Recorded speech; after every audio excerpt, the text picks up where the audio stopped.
পুনরায় সরকার বিবেচনা করে আবার নতুন করে মোগলহাটের এই পোর্টটি আবার যেন চালু করে। ধরলা নদীর তীরে সময় যেন থমকে দাঁড়িয়ে আছে।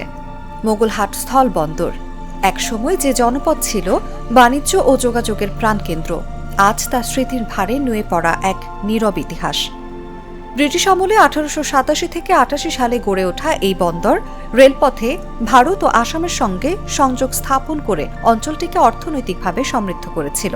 ট্রেনের হুইসেল, পণ্যবাহী বগির শব্দ আর যাত্রীদের কোলাহলে মুখর ছিল পুরো এলাকা। কিন্তু বন্যার আঘাতে থেমে যায় সেই গতি। প্রায় 4 দশক ধরে বন্ধ রেললাইন, স্থবির বন্দর, সব মিলিয়ে এক বিস্তৃত অধ্যায়। মরিচা ধরা রেলপথ, ভাঙাচোরা স্টেশন আর ফাঁকা প্ল্যাটফর্ম যেন অতীতের সাক্ষী হয়ে দাঁড়িয়ে আছে। এই নীরবতার মাঝে টিকে থাকার লড়াই চালিয়ে যাচ্ছেন নদী ভাঙনে বাস্তুচ্যুত মানুষ। পরিত্যক্ত স্টেশনই তাদের আশ্রয়। রাষ্ট্রীয় সম্পদ ক্ষয়ে গেলেও তাদের কাছে এটি জীবনের শেষ ভরসা।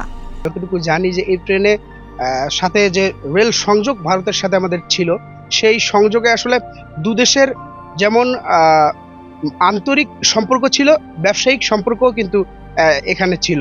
এবং এই রেল যোগাযোগ ব্যবস্থা থাকার কারণে এবং এই অঞ্চলটিতে এই পোর্ট থাকার কারণে এখানে কিন্তু একটি ব্যবসায়িক নগরী হিসেবে এটা গড়ে উঠেছিল।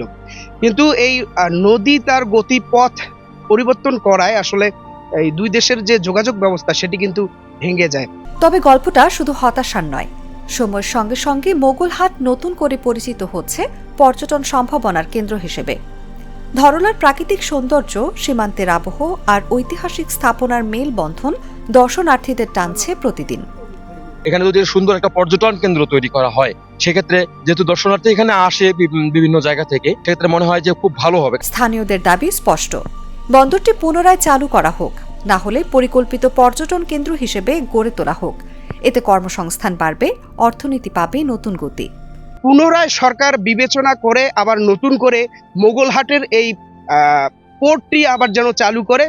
এতে করে দুই দেশের সম্পর্ক যেমন বাড়বে, সেই সাথে এই জেলার মানুষের যে কর্মসংস্থান সেটি কিন্তু সৃষ্টি হবে বলে আমরা মনে করি আর কি।